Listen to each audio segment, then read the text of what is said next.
and Brad. I'm Brad Oliver from Muncie, Indiana. I've previously been an elementary teacher, elementary principal, served as assistant superintendent in 2 districts, and for the last 5 years I've been privileged to serve as associate dean and education unit head at Indiana Wesleyan University. And looking forward to this. Also my first meeting here, my second state board appointment. I was on the Professional Standards Advisory Board for a year. Okay, great perspectives to have on a State Board of Education, and I'm excited about that. We are going to have just 2 items presented in the study session this morning.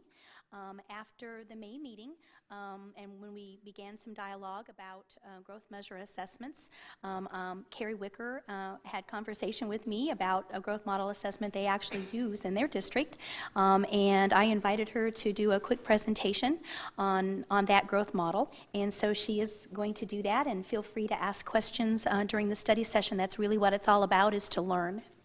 Thanks, Carrie. Let's see if I need to stand up here. If I need the microphone, I have a teacher voice. So if I get a little loud. I'm going to try to be brief because we've got lots on the agenda today.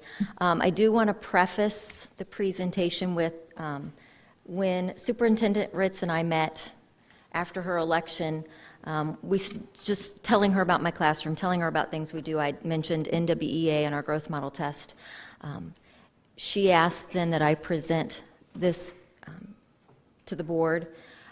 Having talked to her staff and emailing her staff and asking, what is the intent of the presentation? So it's just an informative presentation. One of our last study sessions, Dan, you can correct me, Dan, we talked about assessments, and we talked about, this is a policy-making board.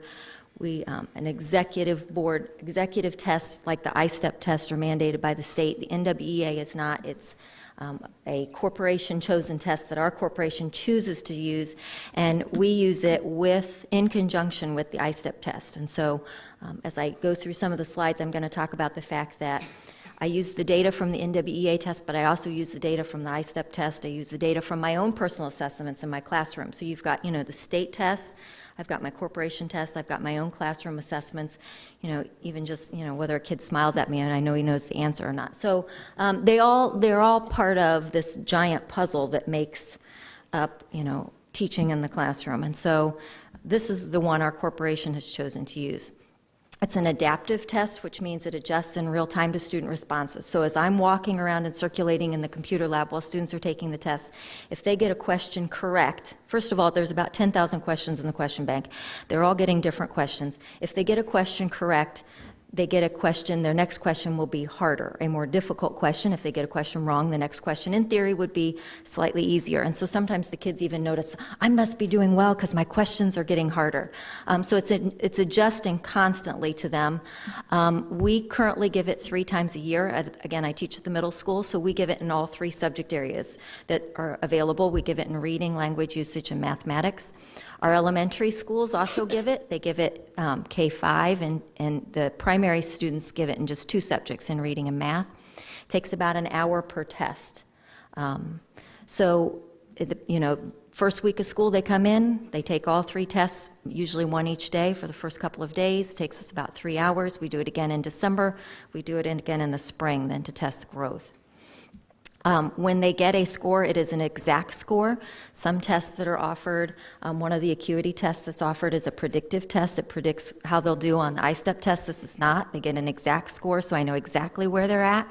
So the student knows exactly where they're at. I know exactly where they're at, and the corporation knows exactly where they're at. My principal can pull up once the window closes. He can tell the effectiveness of all of the teachers in his building with accountability. Because he can see, how many students in your class met their targets, how many students showed the growth that they were expected to show. So, immediate feedback. Once we get their scores, then I know exactly where each student's at in my classroom. They have what they call a Descartes continuum of learning. It goes from a range from about 150 up to about 250, although the test really does not have a ceiling. It could go higher than that. But each breakdown of about 10 points gives me what skill specifics do they need to learn to move up to the next level. what specifically. So if I have a student at a 160, I know very specifically what they need to learn versus a student that is at a 210. So their scores are all put into a spreadsheet, and I'm constantly regrouping and flex grouping them so that I can personalize and individualize their instruction. Along with their score, they get a Lexile reading range, which is a 150-point reading range. And the theory is that the bottom level is what they can read independently, and their top Lexile score, that 150-point range, is what they can read with some assistance, with some instruction, with a group. And so we use those Lexile ranges to select books for small group instruction, for whole group instruction, but even when they go to the library, a kid will pick up a book and I'll say, is that in your Lexile range? And they'll look and they'll go, oh, and if it's too high, they have to convince me that they're interested enough in the subject to be able to push through and read something really hard. If it's too low, we have the conversation of, is that really going to help you learn, or how fast are you going to read it so you get back onto level? And so we use that Lexile. It's very important for us in our reading. This is an example of one of the lists. I know it's small, but when I say a student is at a 200, this is what I get then. This is what they're supposed to have. So this, I usually take their ISTEP score and cross-reference what they're missing, what skills they are lacking. I cross-reference the Indiana Academic State Standards, the Common Core State Standards that we've transitioned to, and these, and I make a packet, and they get a syllabus, and this is their syllabus for the year, and every child gets one, and everybody knows exactly what they're supposed to learn, and we check it off as we go through. And so at the end of the year, they get very excited that we're getting close to the end, and if they have some free time and they say, I don't know, I don't have anything to do, I say, get out your syllabus, look something up, teach yourself something, figure it out. We're one-to-one, you've got an iPad, use it. And so they get busy, and then they can check it off their list. It's always getting to check things off. It's a nationally administered test, so there are national norms, and students are given a percentile rank. So I know where they are ranking based on our corporation, because we get a corporation norm, our building norm, and then a national norm. And so then we have grade level norms, and we in our building color code them. And so a student who's 2 years or lower behind is a red dot. And if they're 1 year behind, they're a yellow dot. And if they're on grade level, they're green. A year above is blue, and higher than that is purple. And so we have, our motto is be the green dot. Now, some kids who are already green are obviously going for blue and purple, but there are green dots all over, and whenever I give them reminders, they're on green dots. Everybody wants to be the green dot. They are given a target in the fall. And I know this is fast, but our agenda's so big, so excuse my rambling. You can ask me questions after the meeting. But they're given a target set by NWEA in the fall. So a student gets a score of 200. I know exactly what they need to learn. But then the NWEA says, okay, they need to go up 5 points by May. Okay, so that's our target. That child knows. Some targets, if their score is a 160, maybe 7 or 8. If a child's at a 238, their target may be 2. It's hard to get 2 points when you're at a 238. And so those targets are set by NWEA. So my accountability, my whether or not they met their growth is not based on what I'm setting. It's based on what NWEA is setting as their necessary growth. We have noticed as we've been administering the tests for several years that it is moving towards the Common Core State Standards. We're noticing a change not only in the questions being asked, in the rigor of the questions being asked, but they're also adapting the platform in the way they're asking questions. And so everything is not multiple choice anymore. Sometimes it's drag and drop words into word blanks. Sometimes it's moving sentences around, as opposed to just choose A, B, C, or D and guess, which, you have a child sitting there, just go enter, enter, enter, enter.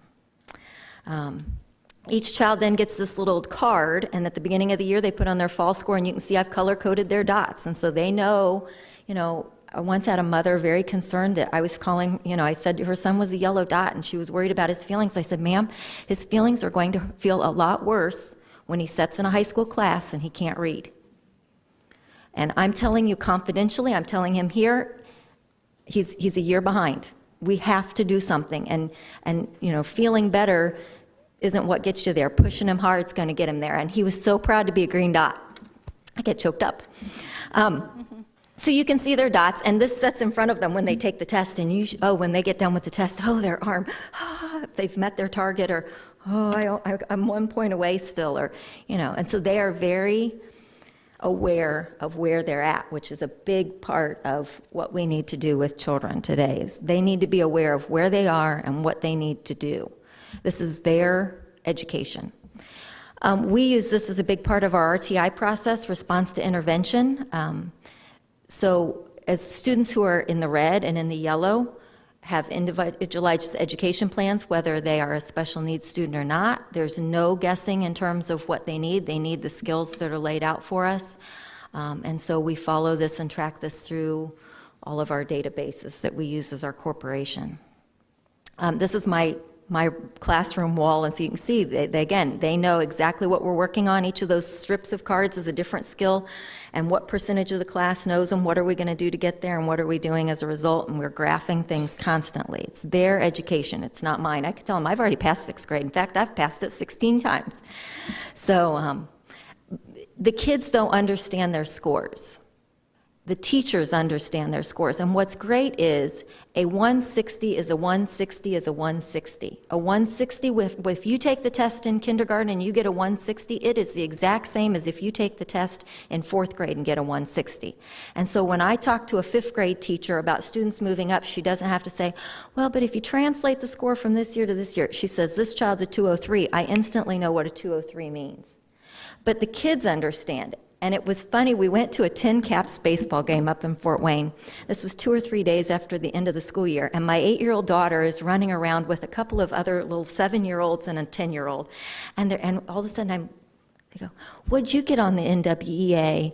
And one of them says, well, I got a 212. Nuh-uh, a 212? Wow.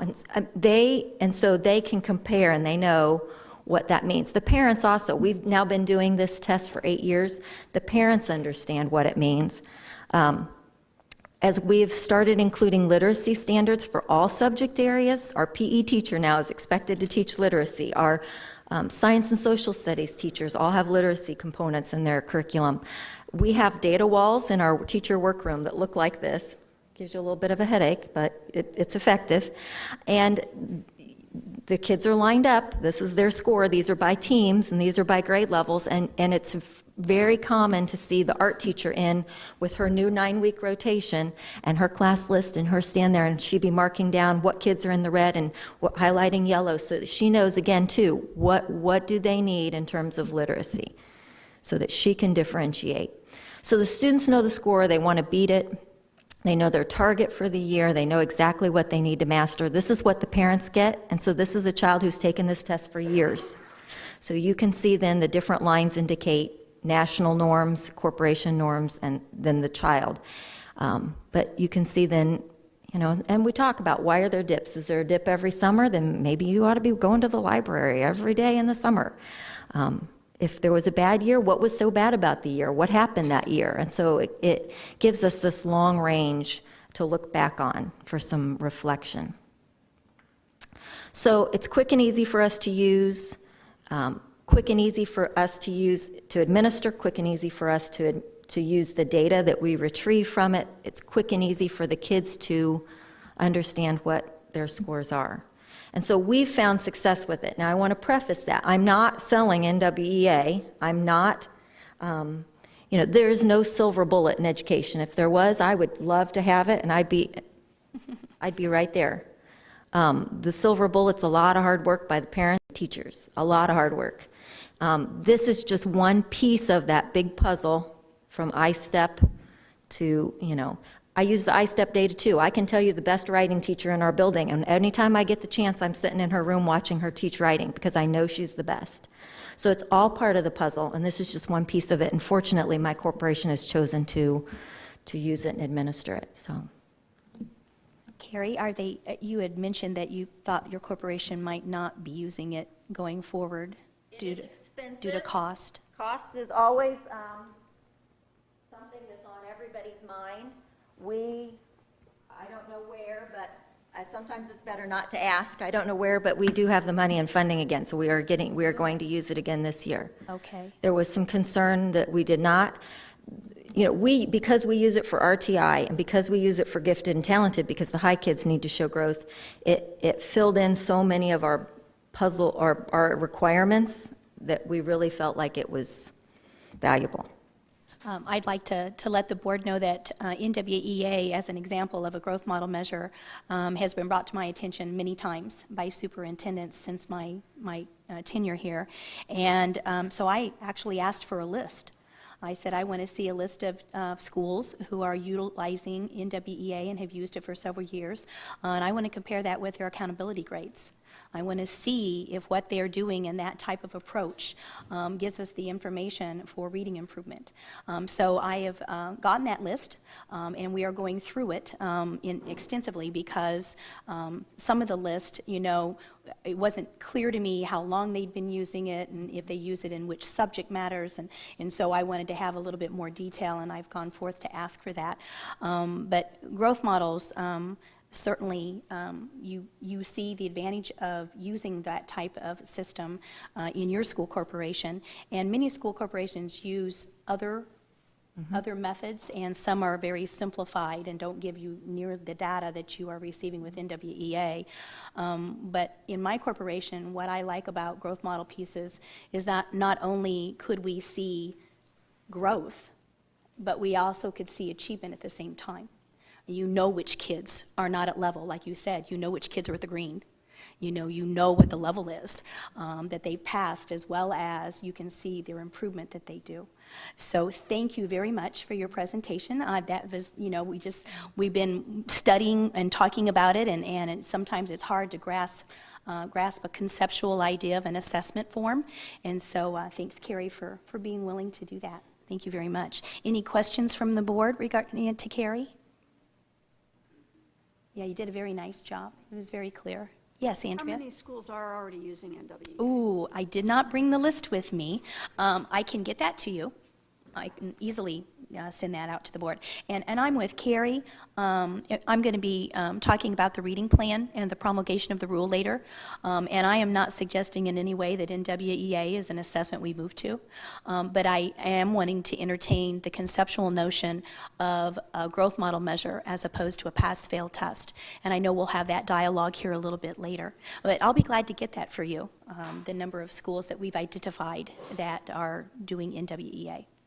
Superintendent Ritz? Yes. When I was assistant superintendent at Twin Lakes, we introduced NWEA. And You at want to that turn time- on your mic? sorry. Sorry. When I was assistant superintendent at Twin Lakes, we introduced NWEA, and at that time, they had started a correlation analysis to ISTEP as a predictability. I would be curious to know if NWEA has maintained that with participating Indiana districts that do NWEA to see how students perform on our state assessment versus the NWEA. Now, I do know, and Carrie, maybe you can verify this, I do know that their actual assessment, they do tailor to different states.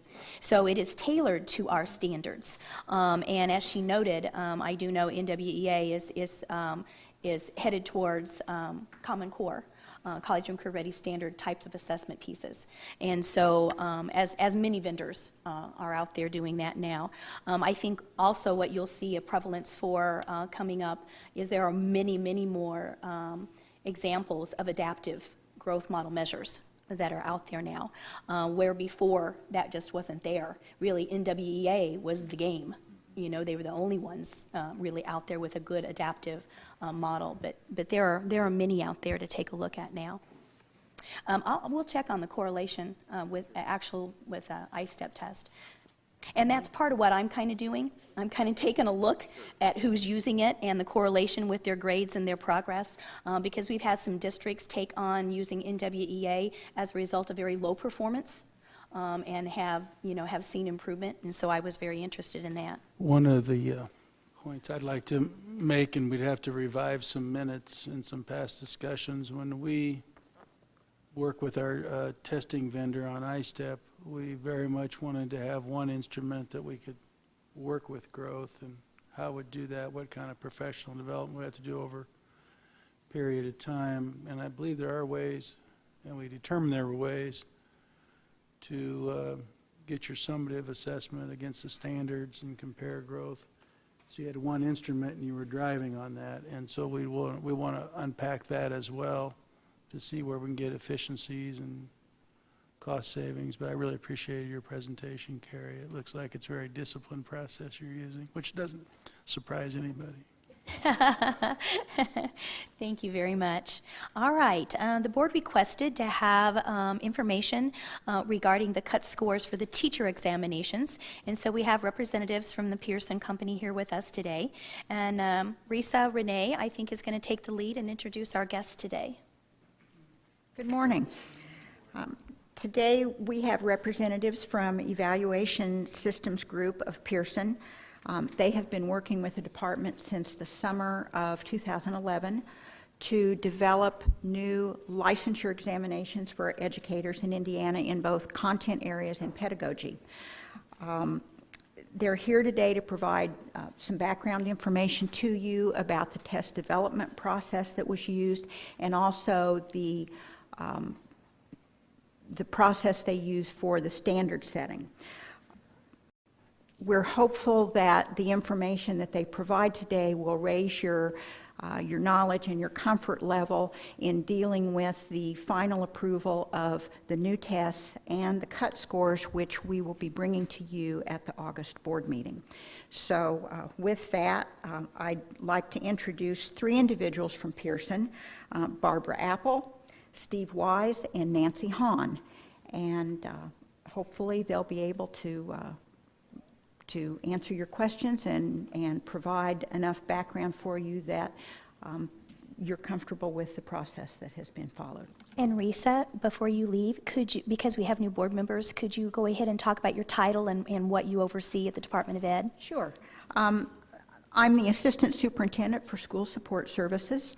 I oversee educator effectiveness and licensing, school nutrition programs, student services, school transportation, and school accreditation. Thank you.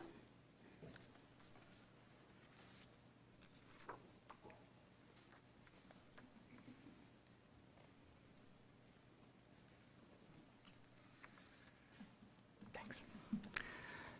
Good morning, Superintendent Ritz and members of the board.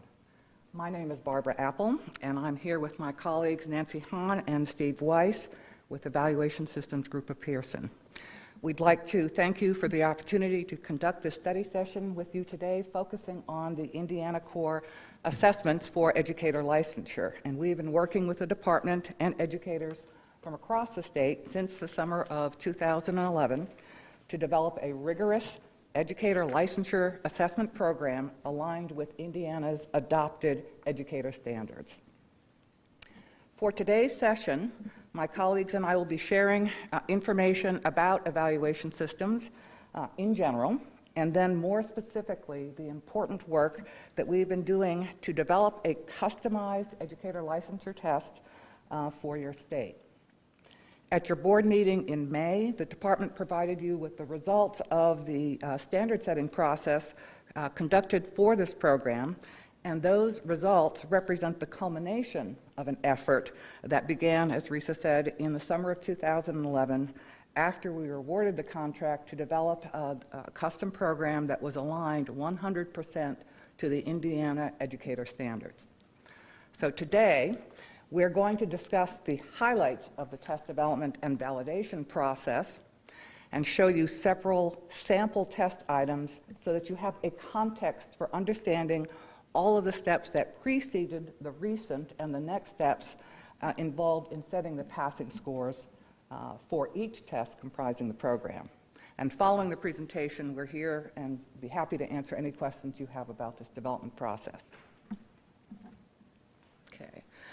I'd like to start by telling you a little bit about our organization. Evaluation Systems has almost 4 decades of experience in developing and administering tests for educator licensure in the United States. And through our custom work for developing tests aligned to the standards that are also developed in collaboration with us or in advance of our work. We have worked for states around the country, including several of the largest ones, and if you can see from the map, we are also working with a number of your neighbors. We have prepared over 900 tests covering over 150 different subject areas. Our tests are primarily custom developed and administered in alignment with each state's policies and regulations. These policies and regulations dictate what is tested and how often tests can be administered, how often tests can be retaken if they aren't passed on the first round, and perhaps most significantly, how and when passing standards are set. And we are part of the largest testing company in the nation, and we administer about 50% of all of the teacher certification tests in the country. We also develop test materials for the National Board for Professional Teaching Standards, and in collaboration with Stanford University, we are responsible for validation activities, portfolio scoring, and management services for the teacher portfolio assessment called EdTPA. So all of our prior experience has been brought to bear in developing your program to meet your goals for your state's future educators and student success. Okay, you can see a program development timeline up there. Again, started back in June 2011 when we were selected by the state through a competitive bidding process to be your contractor. And for 2 years now, we've been working to develop and validate the Indiana Core Assessments for Educator Licensures. We just highlighted, there are lots of steps in between those bullets there, but to highlight, the development process included developing the assessment blueprints, which were the specifications of how Indiana's adopted educator standards would be measured on the tests. We wrote the test items. We conducted Indiana educator review and validation sessions. We pilot tested and are still pilot testing draft items in Indiana. And we're engaging in a series of steps for setting the standard. And as you can see from the slide, we are at the, put it in highlights there, we're at the penultimate step for launching the program in conducting this study session for the board, which will help, we believe, inform the setting of passing scores at your August meeting. So again, we thank you for the opportunity to speak with you today, and I'm going to turn the presentation over to Steve Weiss, who's going to talk a little bit more about the test development process and walk you through some sample test items. So thank you. Do we have any questions so far? Feel free to just ask. We may have seen this, but the goals that we gave you when you started this process, I probably saw them somewhere in 210 or 211. You have those? Talk about that. Thank you. Just trying to remember what direction we gave you to start with.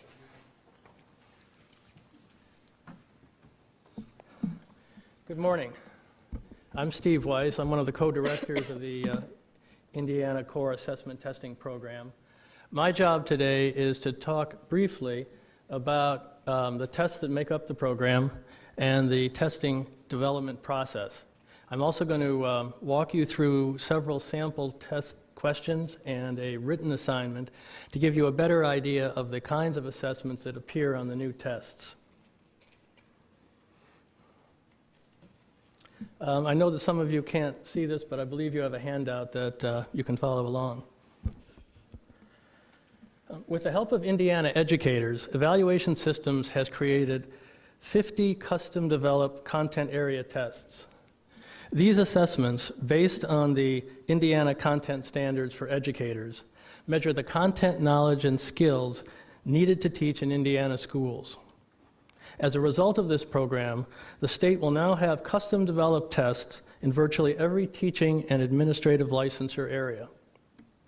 We've also developed 4 pedagogy assessments that are based on the Indiana School Setting Developmental Standards. These tests are specifically designed to measure the pedagogical knowledge and skills needed to teach effectively in Indiana classrooms. In our work with Indiana educators and the Department of Education, we had several overarching goals and design parameters that influenced many of the decisions that went into the development of the new testing program. As is customary for professional licensure exams, all of the tests included in the program are criterion referenced. Candidates will be evaluated against a passing standard rather than measured in relation to the performance of others on the tests. In addition, the tests are based on the unique needs and requirements of Indiana, They are aligned with Indiana educational standards and practices. They measure the knowledge and skills required for effective teaching and school administration, and they are accurate, valid, and free from bias. Another essential parameter in the test development process was the initial and ongoing involvement of Indiana educators. Indiana educator involvement is important not only because of the knowledge and insight that these educators bring to the test development activities, but also because it contributes significantly to building validity for the program. Because their role was so important, evaluation systems and the Department of Education made every effort to recruit leaders in the profession with demonstrated knowledge, expertise, and experience, and a commitment to the goal of raising educator standards and enhancing the education of Indiana students. Barbara mentioned a number of important development tasks, and 3 of them are critical: defining the test content, developing the test questions, and setting passing scores. Indiana educators have worked closely with us each step of the way. Indiana teachers and college and university faculty who prepare teachers participated in the reviews of the Indiana educator standards upon which the tests are based. They reviewed and had an opportunity to revise all of the test questions included in the program, and Indiana educators also participated in the standard setting process. Altogether, well over 1,000 Indiana educators have been involved so far in the development of the testing program. When we began work on the development of the Indiana educator standards in 2010, the Department of Education made clear to us that Indiana was looking for rigorous standards and a rigorous teacher licensure examination program. Test rigor ultimately depends upon 3 factors: the rigor of the content to be measured on the test, the rigor of the test questions, and the rigor of the passing scores. I'd like to take just a few minutes to briefly describe for you the development of the educator standards, the definition of the content on the tests, and the development of the selected and constructed response questions that will appear on the Indiana Core Assessments for Educator Licensure. Then I'll turn the presentation over to my colleague Nancy Hahn, who will talk about the standard setting process that produced the recommended scores, produced the scores that were recommended by the department to you in May. In developing the Indiana educator standards that went into effect at the end of 2010, we started by identifying with the department the state and national benchmarks to which the Indiana educator standards need to be aligned. For the majority of fields, our alignment started with the Indiana academic standards and the Indiana core standards. We also made sure that each set of educator standards was well aligned as appropriate with a variety of general and field-specific national professional standards. Using those documents, evaluation systems content experts prepared draft standards that then were reviewed by hundreds of Indiana educators and curriculum specialists. The draft standards were then revised based on the feedback we received from those educators and presented to the advisory board of the Division of Professional Standards for its review and approval. After that, the standards were made available for public comment, revised again as needed, and finalized. In 2011, soon after the standards were completed, as Barbara said, we won a competitive bidding process and were contracted to develop a new educator licensure testing program for Indiana.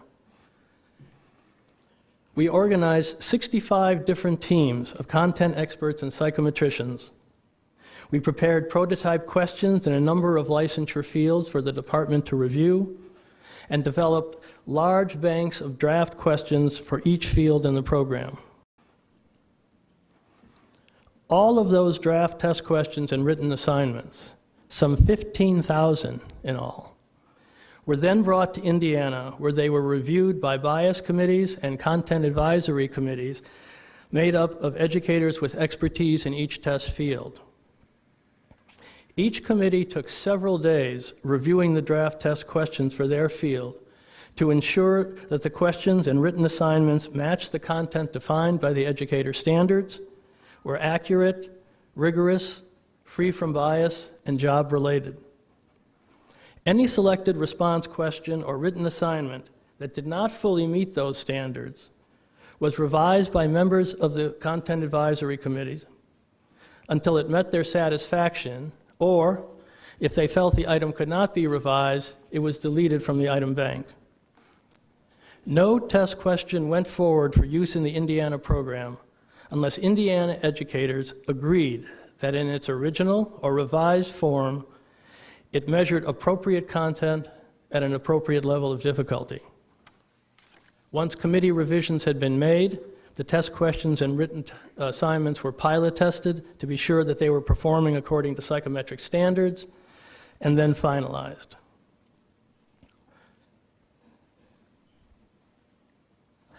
What I'd like to do now is show you just a few of the test questions that emerged from this long iterative process. What you will see is that each of these questions requires prospective teachers and school administrators to apply the knowledge needed to analyze the problem, then take multiple steps at various levels of cognitive complexity in order to answer the questions correctly. We do have slides for this, but since you folks are going to have a hard time seeing that, we're also going to pass out paper copies, which I will need to collect after our presentation.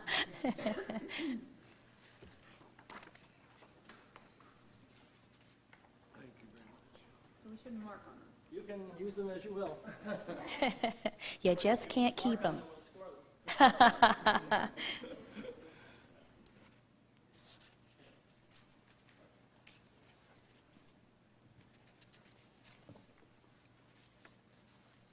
Okay, let's start with this mathematics question on the first page. In this question, the examinee has to know the Pythagorean theorem and how it applies in this situation, know how to calculate the areas of each of the three triangles and the area of the trapezoid, use this knowledge to set up an equation representing the required condition, that is, the sum of the areas of the three triangles equals the area of the trapezoid. They need to recognize the underlying assumption that line BE is perpendicular to line BA, and finally, recognize that response B, prove that angle EBA is a right angle, is a consequence of that perpendicularity. All of that has to be done in order to arrive at the correct response. Nancy? In the next question, we have a life science question. Examinees here, again, must navigate successfully a number of cognitive steps. They must be able to interpret information presented in a graphic format. They must understand the demographic relationship between predator species and prey species. They must recognize that the simultaneous drop of both wolf and deer populations indicates that some external factor must be at work, and then determine which of the available choices would best explain the reported data. The next question in this group of sample questions and written assignments is a selected response question from our reading test. Here, the examinee is presented with a transcript of a third grade student's oral reading with her teacher's notes recording errors or omissions. The examinee must demonstrate knowledge of phonics and other word identification skills such as phonic elements, syllabication, and word inflections, must interpret a student's oral reading miscues, must discern patterns of errors in phonics and word identification, and must demonstrate the ability to use assessment results to plan instruction and intervention for students. The last of the selected response items I want to show you comes from social studies. This is a social studies literacy question, which is based on an excerpt from a college-level text dealing with the status of African Americans after the American Revolution. To successfully address this question, an examinee needs to be able to understand the argument that the historian is making, determine what kinds of additional information would best support the author's claim, and then distinguish which of several potential sources of support would most strongly bolster the writer's case. Now, these are selected response questions, which form the bulk of the questions that are on the new tests. But in addition to those, some of the tests in the program also employ constructed response tasks. And for the last sample assessment, I would like to show you an example of a constructed response exercise from the school administrator building level test. This exercise presents the examinee with 4 pieces of data that have to be analyzed. First, there are standardized school-wide assessment results over a 3-year period. Next, there is a comparison of assessment results by student group, also over 3 years. Then, there are student performance indicators in English and mathematics, and school and state attendance information. And if we go back to the beginning of this exercise, you'll see that the examinee must do a variety of things in order to complete it. He or she must analyze these multiple sources of data, must identify school issues or needs that emerge from that analysis, must describe 2 approaches to learn more about the nature or causes of one of the issues that has been identified, lay out 2 strategies for addressing that issue, and explain why those strategies would be effective. These are the kinds of questions and written assignments on which the standard setting panels for each test field base their judgments. I think you can see from these few examples that with extensive help from Indiana educators, we have created rich, rigorous assessments. To respond successfully, examinees must demonstrate a deep knowledge of the content of the field for which they are seeking a teaching or administrator license, the ability to analyze data pertinent to that field, and the ability to address content at multiple levels of cognitive complexity. Now we'd like to turn to a discussion of the third component of a rigorous testing program, the process of setting passing scores. And with that, I'll turn this over to Nancy. While we're waiting for Nancy, Carrie, I know you served on one of those committees, is that correct? I had the opportunity to go down one of the mornings and sit in on one of their sessions for standard setting.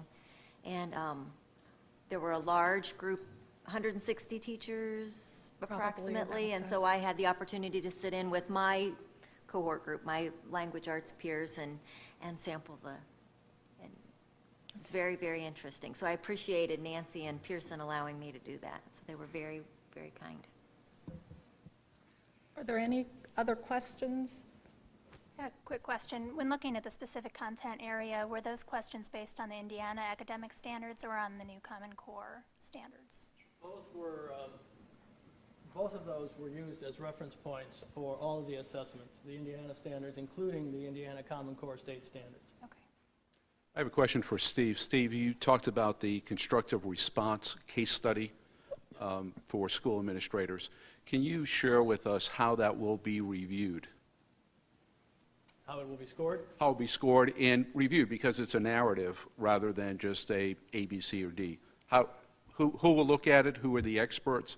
How will that be reviewed? What will be the criteria to determine whether or not it's met? Well, along with developing those assessments, which, by the way, there are similar types of assessments on the district level test. Along with developing the assessments, we also develop scoring rubrics, which also have undergone review. Those will form the basis. We also conducted what are called marker establishment meetings, at which what we call anchor papers, illustrating each of the 4 score points were determined by a committee of Indiana educators with special expertise in this area. Those materials will be used at scoring sessions that will be held in at our headquarters in Massachusetts. The people who will score these are folks with much experience and certification as building level administrators in this case. And that's pretty much how it works. So are these building level administrators from Indiana or Massachusetts, and does it matter? They're from Massachusetts in this case, and it doesn't really matter because they are trained specifically on this assessment against the scoring rubric that's been approved by the state and the anchor papers that have been reviewed and approved by Indiana educators. So in that sense, it really doesn't make any difference where they come from because they are calibrated to this specific assessment with this specific scoring rubric.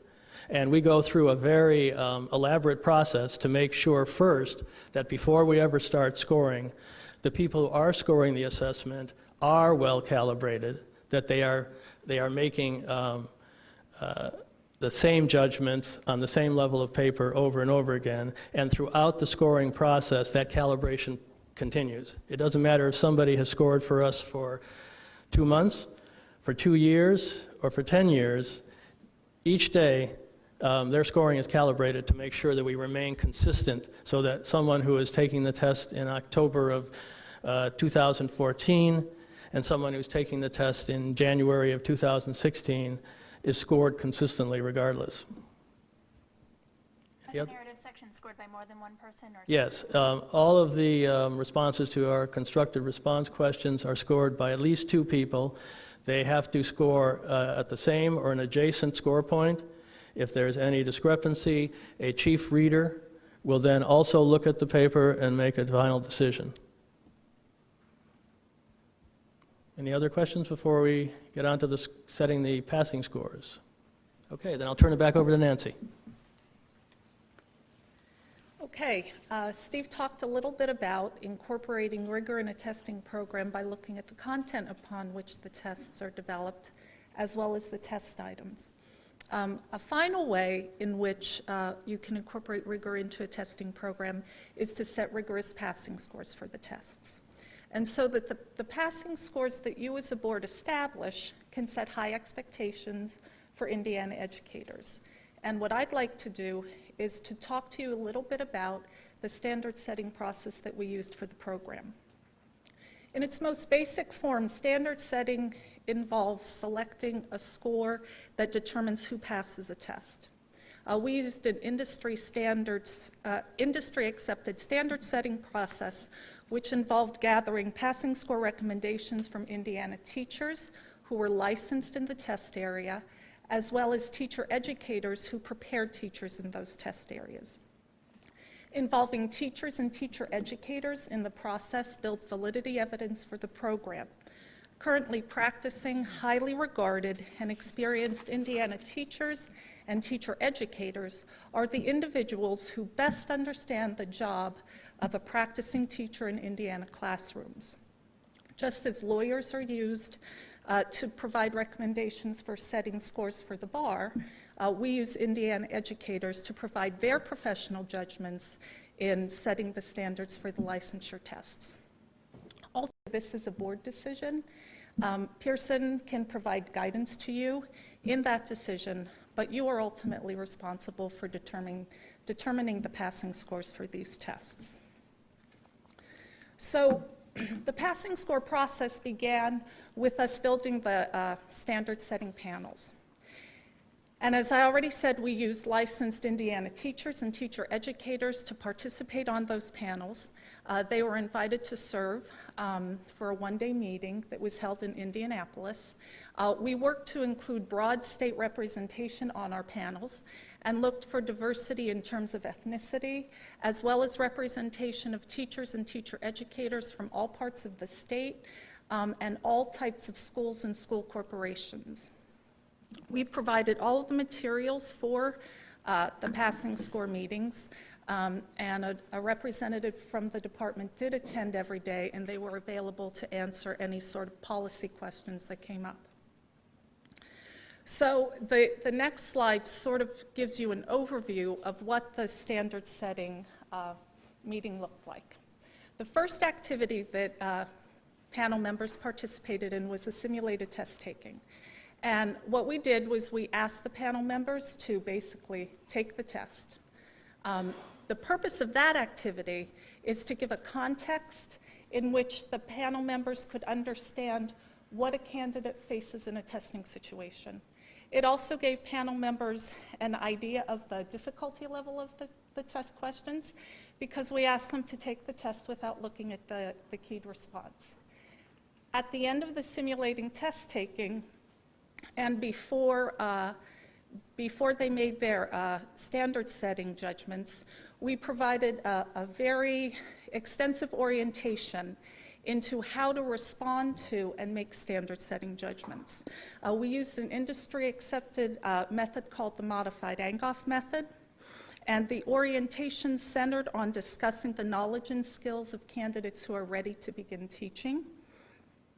It included a discussion of who are these acceptable candidates, what will they know about the content area, how do I make standard setting judgments. It was very dynamic.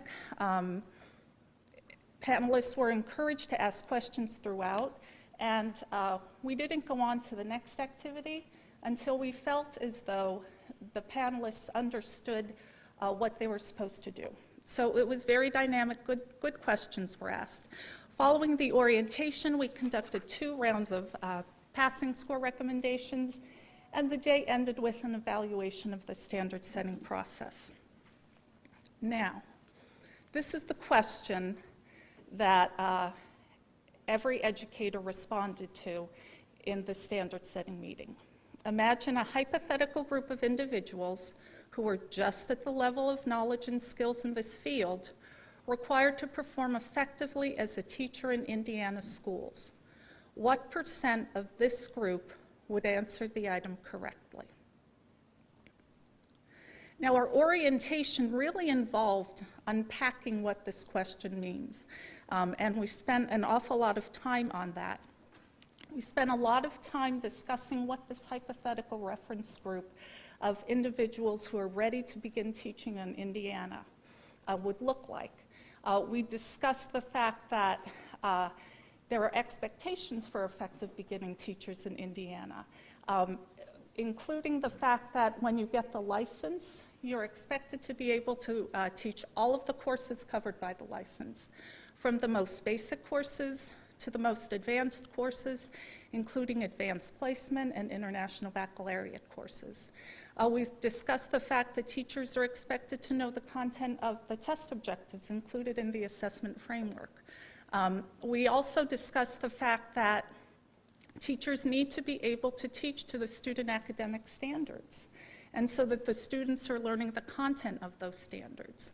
And finally, we talked about the fact that teachers need to be able to teach to a range of student abilities, from the most academically advanced students to the least academically proficient students. Now, once we did all of that discussion, then we had a little practice session where we had folks make some ratings and then discuss why they made their ratings. Once everybody felt comfortable with the standard setting procedures, we conducted 2 rounds of standard setting ratings. And each panelist independently rated every test item in the standard setting booklet, responding to that question that I had shown you. Between the first and second rounds, we took that information and we analyzed it, so that panel members, because when you're going through and you're rating every item, it's sort of hard to have a sense of exactly what ratings you're making and what do they mean. So we analyzed their ratings, we provided it back to them so that they could look at their rating. They could also see a distribution of the ratings made by other panelists on the committee. And then we gave them an opportunity to go back and look at every item again if they so choose, and to independently revise their round 1 rating. At the end of the standard setting meetings, what we did is we processed the final item recommendations for every item, for every panelist, and for each test, we calculated a panel-based recommended passing score. We also provided that information to the department, along with standard error adjustments, and that formed the information that was provided to you in May. What those recommendations represent is the panel-based score represents the expected performance of candidates who are just at the level of knowledge and skills and are ready to be effective in the classroom. Now, that information has been submitted for public comment. My understanding is that the public comment period has ended. The department can share with you the results of that public comment. And the next step in the process is for the board to look at those recommendations that are provided through standard setting, and then for you to determine what the passing score would be for each test. What we then do is we implement the board-recommended passing scores once the tests become operational, which according to REPA is 6 months after you set the scores. Now, although standard setting signals the end of a rather long development process for us, an awful lot of work has gone into it, this is really the beginning of the program, I think, because this is where we get to look at these tests. We provide results to the state and to the institutions of candidate results on a regular basis. We provide an online tool to the state and to the institutions that allows them to look at their candidate performance and see how they are doing. We continually work with the state to monitor the technical quality of the program. And then the other piece that we have recommended to the state is that they go back and periodically review the passing scores to make sure that the program is working the way that you would like it to work. May I ask a question? We know, we've seen a lot of research on teacher quality and student learning outcomes. We understand the correlation. And then you're in this business, so is there what you would consider high-quality research on teacher exams to qualify a teacher and their eventual success as a teacher in terms of driving learning outcomes? And if so, is there any finer detail research about what kind of tests drive the greatest results? I'm afraid There is extensive research indicating that content knowledge is a fundamental factor in the performance of teachers' content knowledge. It's a fundamental factor in the performance of students. I don't believe there has been any discrimination about one type of teacher licensure test and another.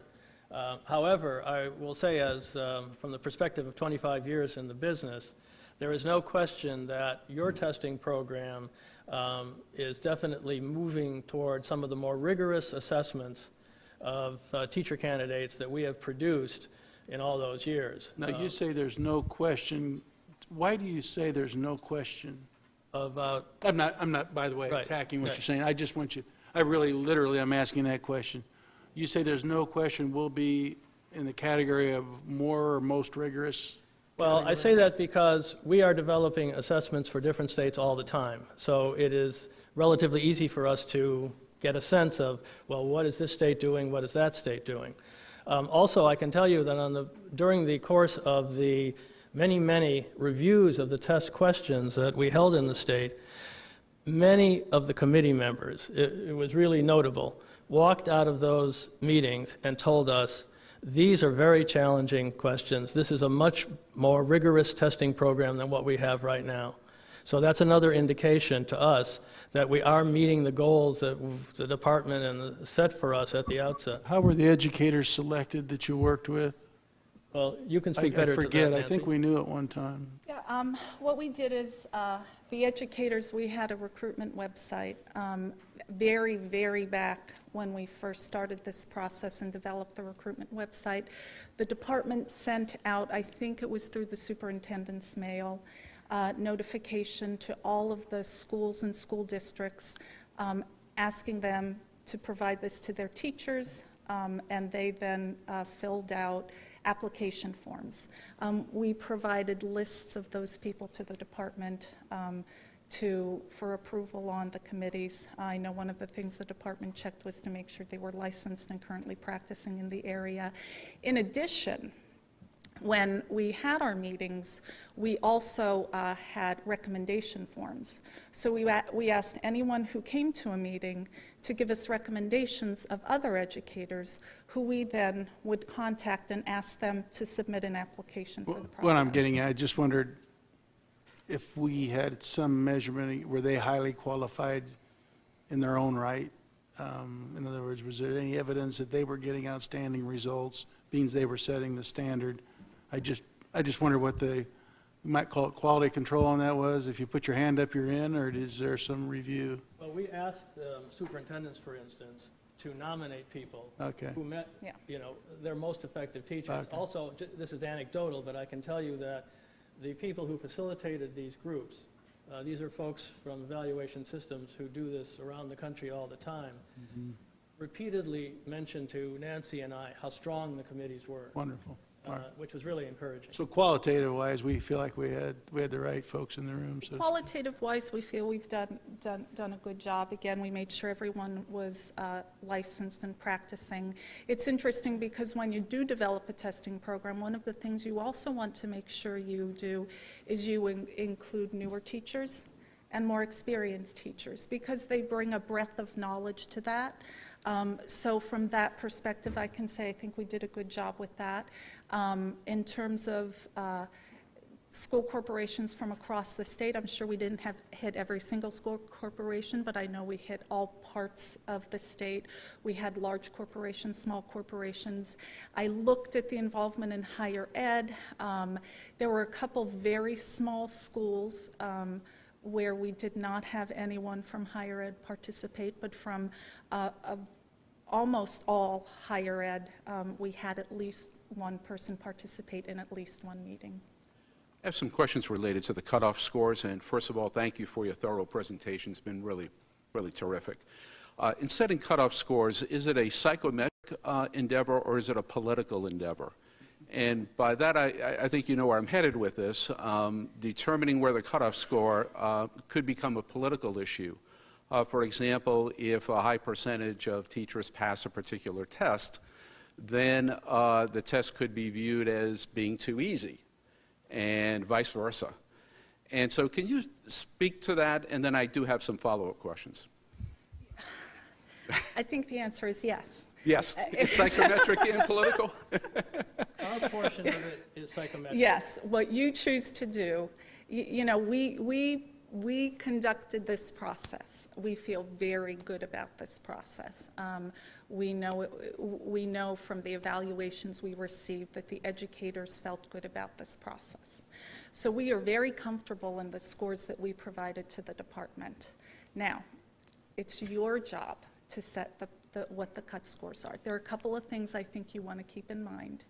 If you set a cut score too high, you will keep out educators who are qualified from the pool.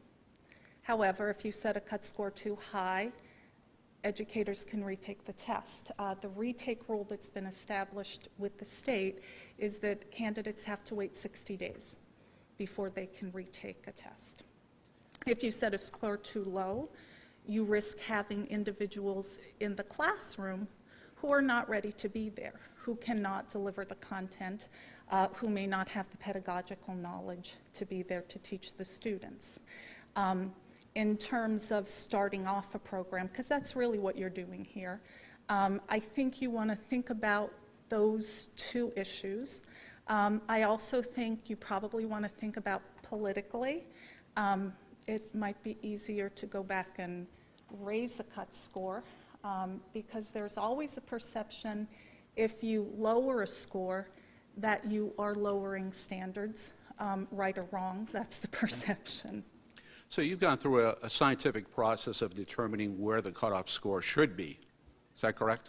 Yeah, based on the Based on judgments the of input. Indiana educators. So yeah. if we were to move those cutoff scores, then we would be getting into the political realm of what we think we want to create in the public's perception. Is that what you're saying? Well, I wouldn't put it quite that way.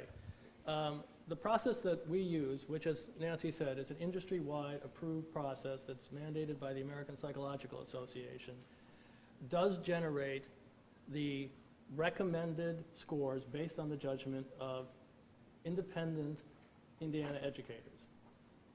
However, you have a number of responsibilities. One of them is your vision of what you want in the teaching force in Indiana, and that is a legitimate criterion to bring to your deliberations as to what you feel is the level at which you want teachers to perform. There are other considerations too. Sometimes states take a different posture when they feel that there is a teacher shortage as opposed to a teacher surplus. Whether they are looking for they're concerned about a particular area or areas, they may make judgments that way. One of the things that Nancy mentioned that we highly recommend is for a periodic review of the results of the tests against the established passing scores to make sure that they are aligned with what it is that the board's vision of education in Indiana is. I was just going to ask that. So do you conduct that review and come back with further recommendations? Well, if the board wishes, we will come back at any time and provide you with the data that show you for each test field how examinees are performing, what percentage are passing, what percentage are not. And you can then say, well, we definitely set the bar correctly in our judgment, you know, in all of these areas, but here, maybe it needs to be set higher, or in rare cases, you may say, well, we stretched this a little bit, and maybe we should take a step back. Do we define the term periodic? For Yes. example, annually, is what's typically done? Is it Annually- annually, at least to take a look at it or get some data? We may not take any action Yes. annually, but personally, I would be looking at trends. So more than 1 year would be important, but if we were to receive that annually, that's something that's within the Right. Absolutely. recommended. Also remember that from licensure area to licensure area, you're going to get some areas that have a large number of examinees each Right. year, Right. a large number of people seeking a license, and in other areas, there'll be a small number. So statistically, the results in those latter cases are a little less meaningful, but over time, of course, you will see solid results. I think we had Dan and then Brad.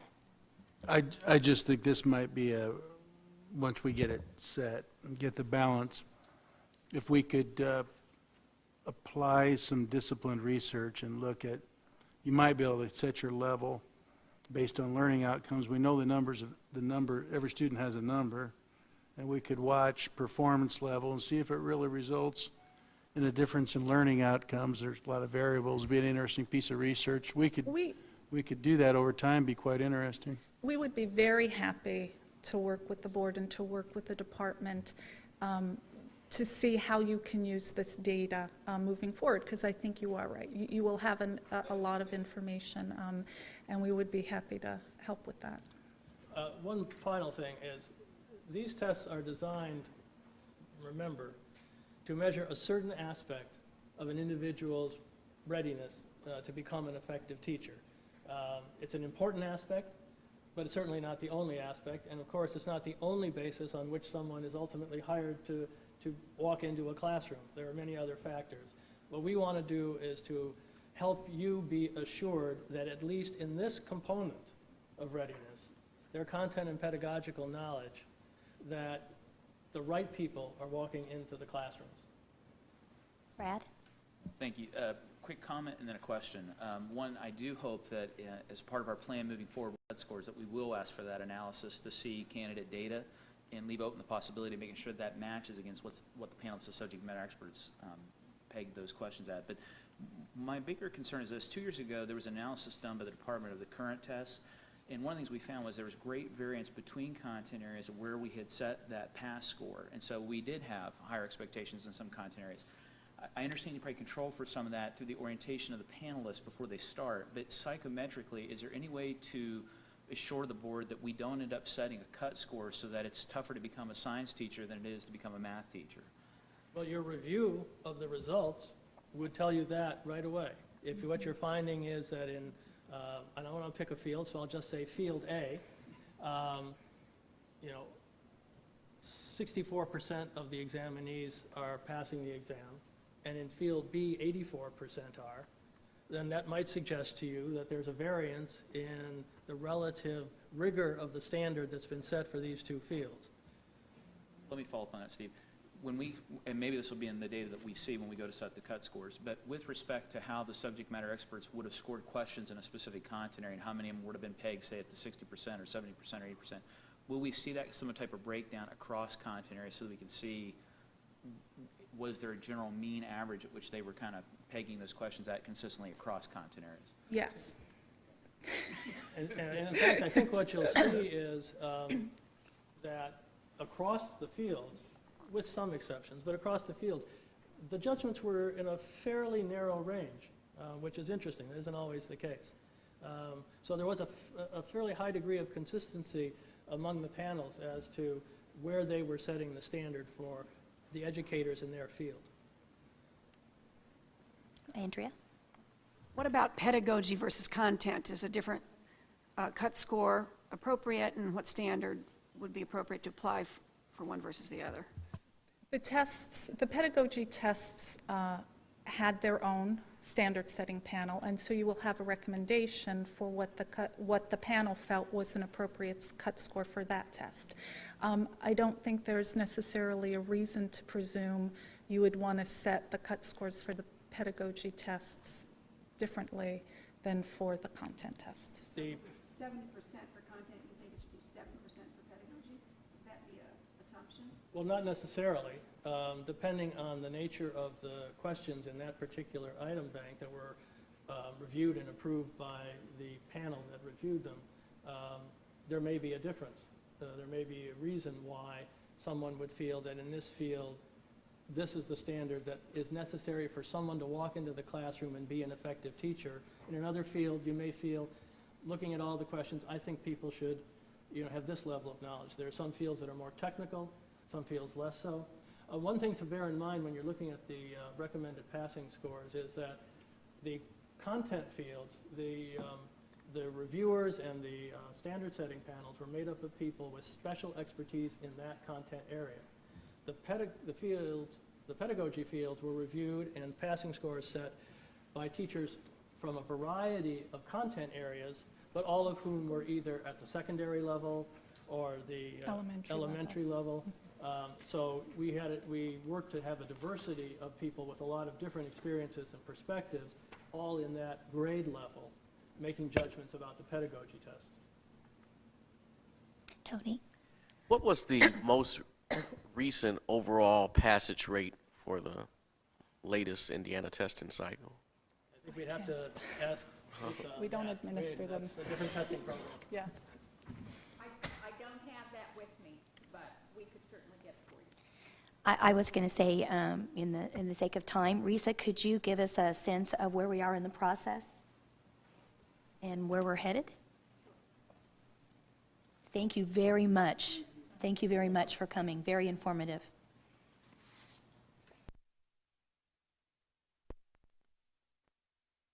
Administrative rule about the adoption of new tests and scores. The board at its May meeting approved some preliminary cut scores and preliminarily approved the content tests so that we could post those for public comment for 30 days. And those were posted for public comment. We will be providing that comment to you when we bring this item back to you in August for final approval of the cut score level that you believe is appropriate and the tests. So let me ask the board, because I'm very sensitive to being sure that you have all your information before you make decisions. So is there something that the department can do to facilitate your knowledge of the cut scores prior to having taken action in August?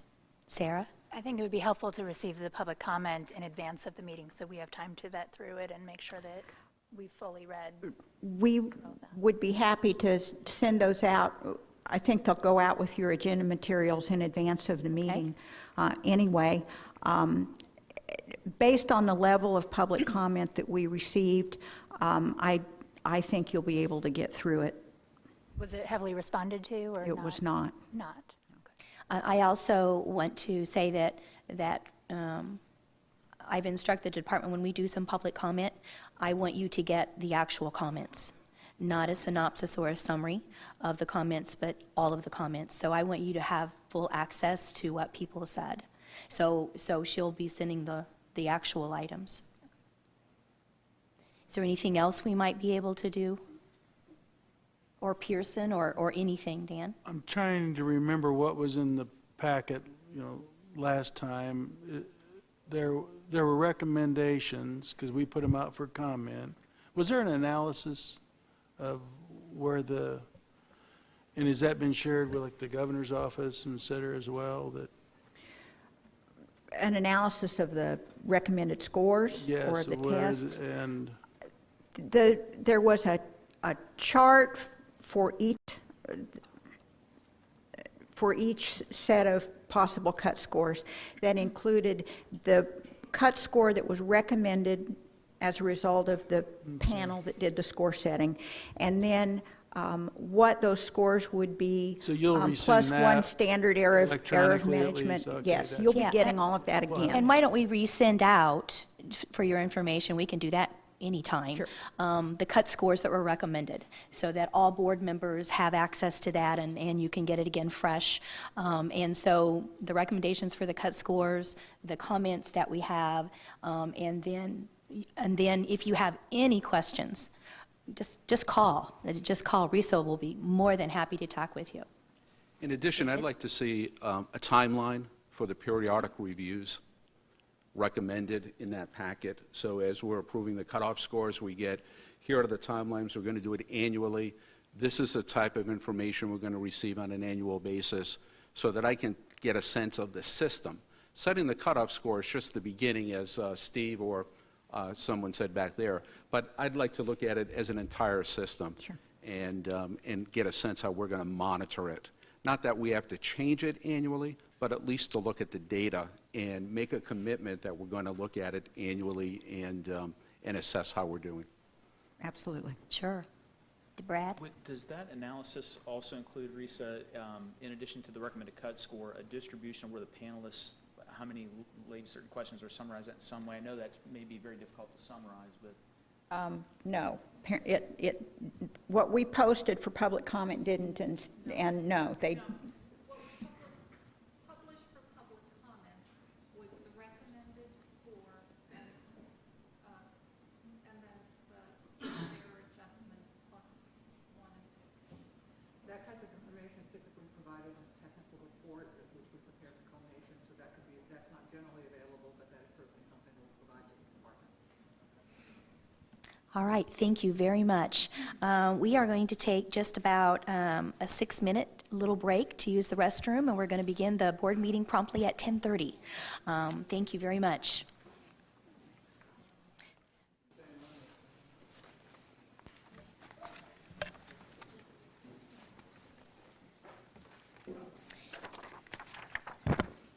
I know I should be ready, but I'm actually switching things from one meeting to the next. What I get for taking the time to go use the restroom. All right, I'm going to call the July 19th business meeting for the State Board of Education to order. Roll call, please.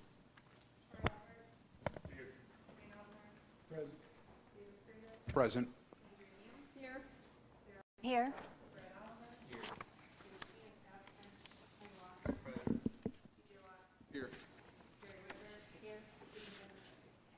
Present.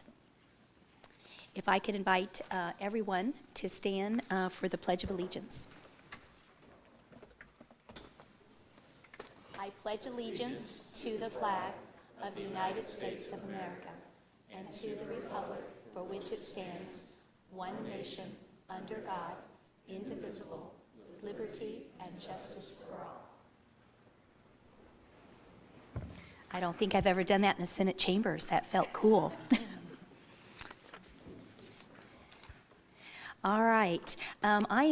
Before we begin, and with the approval of the minutes, I'm going to suggest a change of order in our agenda this morning to accommodate some travel schedules. I'm going to suggest that after discussion section, that we then move to new business, and then follow that by the adjudication and the consent agenda. Is there any objection to doing that? All right, seeing no objection, we'll just go ahead and do the agenda with flexibility. The approval of the minutes, you did receive a copy of the minutes. Do I have a motion to approve? So moved. Do I have a second? Second. Okay. Any conversation or changes to the minutes? Hearing none, all those in favor of approving the minutes, say aye. Aye. Those opposed, nay. The minutes stand approved. Thank you.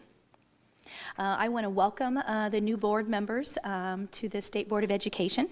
And as we did in the study session, we now have a more full audience. So I would like for all of the board members to just briefly introduce yourself and say which district you represent and what occupation and perspective you come to the board with. So Tony, we'll begin with you. Tony Walker, I represent the 1st Congressional District. I'm an attorney by trade. I've been on the board for 2 years and previously represented school corporations and schools. Thank you very much. Sarah? I'm Sarah O'Brien, and I represent the 4th Congressional District. I am an elementary school teacher in Avon, Indiana, and I have been on the board for a little over 4 years. Troy? I am Troy Albert. I represent the 9th Congressional District. I'm the principal at Henryville Junior Senior High School. I've been there the past 6 years, and this is my first meeting today. Thank you very much, Troy. BJ? BJ Watts, I represent the 8th District, and I teach social studies at Vogel Elementary in Evansville, Indiana. Thank you. Andrea? I'm Andrea Neal. I'm a new member, and I represent the 5th Congressional District. I teach U.S. History and English at St. Richard's Episcopal School. Thank you. Dan? Dan Elsener, President of Marion University, been on the board 8 years. Good to be here. David? Good morning, I'm David Freitas. I represent the 2nd Congressional District. I'm a professor of educational leadership at Indiana University, South Bend. Been a public school teacher, administrator, essentially spent my whole professional career in education. Thank you. Carrie? I'm Carrie Wicker. I represent the 3rd Congressional District. I teach language arts at Riverview Middle School in Huntington, Indiana, and I've been on the board about 1.5 years. And Brad? I'm Brad Oliver. I represent the 6th Congressional District. I've been a former elementary classroom teacher, elementary principal, central office administrator, and for the last 5 years have served as the Associate Dean and Education Unit Head at Indiana Wesleyan. All right, and I probably should do a little formal presentation of myself. I'm Glenda Ritz, and I'm a 34-year veteran teacher. I'm licensed to teach at all grade levels in several areas of special education, general education, and library science. And I am very pleased to be the Superintendent of Public Instruction and working with you this year. So thank you. I'd also like to introduce and welcome Claire Fidian Green.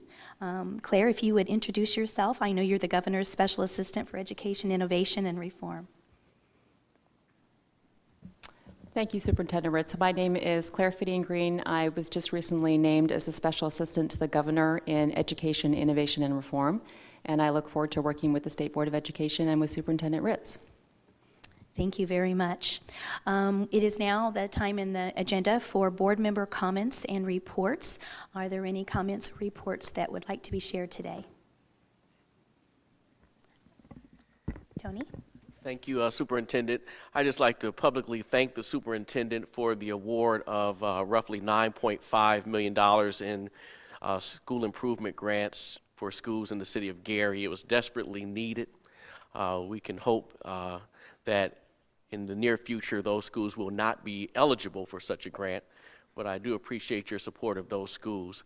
I'd also like to say that I am dismayed that there is not yet an agreement between the turnaround school operator in Gary, Edison Learning, and Gary Community School Corporation. We have let this fester now for over a year, and I think it's time for the board to take some decisive action today as to reaching a conclusion of those negotiations, and I'll be addressing that later in the meeting. Thank you. Are you wanting to add something to the agenda, Tony? I mean, are you wanting to just have the DOE take a more aggressive action in getting things resolved, or can I clarify Well, that? I'll address it when we go to the turnaround school operator Oh, section of okay. the agenda. Oh, I gotcha. Okay, so you're going to address it during that time of the agenda. BJ, did you have your hand, did somebody else? Okay, I thought somebody else had their hand up. Anyone else? Dan? I too should express, our last meeting, we put a good bit of effort in the school improvement grants for the Turnaround School Center, and I appreciate the department's swift action. Thank you. Any other comments? All right. Laura, are there any public general comments today? Okay, having none. And for the public, when you pick up your agendas, there's always a chance to have public comment anywhere on the agenda, either as a general comment or underneath each particular item. So I just want to be sure that everybody is aware of that when you always come in. Best practices and innovations, we'll begin those again as school starts, and we have